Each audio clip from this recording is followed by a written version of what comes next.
Nesta edição de Rádio Bíblia, nós vamos considerar o irmão José. Tá lembrado dele? Eu dou uma dica, ele era rico. Ah, não ajudou? Ele era um discípulo do Senhor Jesus. Também não ajudou. Ele era da cidade de Arimateia. Ah, agora sim. Tá lembrado, né? José de Arimateia. Notável esse José de Arimateia. Por um lado, é mencionado apenas no sepultamento do Senhor Jesus. Por outro lado, é descrito pelos 4 evangelistas, e cada um dos quais enfatiza pontos diferentes. Vamos ler o relato de Mateus, capítulo 27, versículo 7. E vinda já à tarde, chegou um homem rico, de Arimateia, por nome José, que também era discípulo de Jesus. Mateus diz que José era um homem rico. Então, de acordo com o padrão judaico, ele foi obviamente abençoado por Deus. E José também era discípulo de Jesus.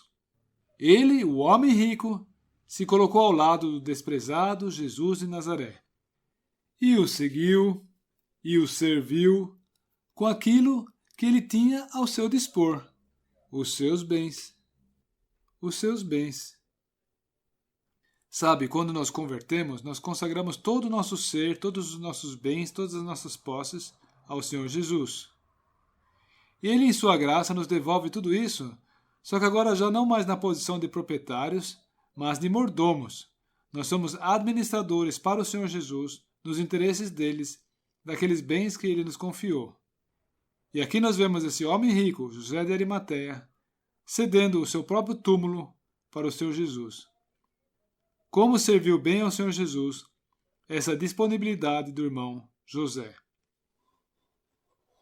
Vamos agora considerar o nosso personagem sob a ótica de Marcos. No capítulo 15, versículo 43, o evangelista Marcos descreve assim: Vindo José de Arimateia, ilustre membro do Sinédrio, que também esperava o reino de Deus, dirigiu-se resolutamente a Pilatos e pediu o corpo de Jesus. Marcos descreve José como um ilustre membro do Sinédrio, como alguém que tinha voz e peso no corpo de decisão judaico, que era o Sinédrio. Vejam que ele tinha um certo trânsito nas autarquias de governo. E ele se fez valer da sua prerrogativa para ir à única instância que naquele momento tinha autoridade para liberar o corpo do Senhor. E serviu bem ao Senhor essa sua preocupação de ir a Pilatos pedir o corpo. Eu creio que nós o teríamos descrito como reservado, afinal, até então ele não se manifestou. Porém, Marcos, o evangelista, o chama de resoluto, porque ele se dirigiu resolutamente a Pilatos e pediu o corpo de Jesus. Naquilo que estava ao seu alcance, ele o fez convicta e resolutamente. Ninguém o impediu. Tão logo a situação demandou que ele entrasse em ação, ele foi direto ao ponto, e ele desincumbiu bem a sua tarefa. E o evangelista Lucas? Lucas é o que nos relata com mais riqueza de detalhes. No capítulo 23, do versículo 50 a 53, ele relata assim: E eis que certo homem chamado José, membro do Sinédrio, homem bom e justo, que não tinha concordado com o desígnio e ação dos outros, natural de Arimateia, cidade dos judeus, e que esperava o reino de Deus, tendo procurado a Pilatos, pediu-lhe o corpo de Jesus. E tirando-o do madeiro, envolveu-o num lençol de linho e o depositou num túmulo aberto em rocha, onde ainda ninguém havia sido sepultado. Acabamos de ver que Lucas o definiu como um membro do Sinédrio. Ele era um consultor, um homem de conselhos, também que era um homem bom e justo, e que não tinha consentido com o desígnio e a ação dos judeus. E mais, ele esperava o reino de Deus.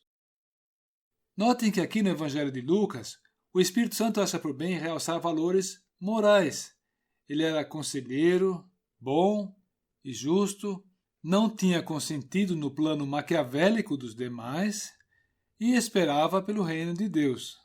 Vejam como Deus toma conhecimento de tudo isso e registra. O evangelista João, por sua vez, nos mostra o outro lado da moeda e deixa claro que Deus examina as nossas motivações.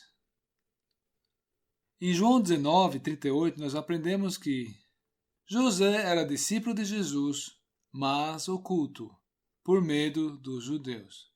Será que o nosso irmão José, de Arimateia, sabia que as Escrituras deveriam ser cumpridas por ele mesmo?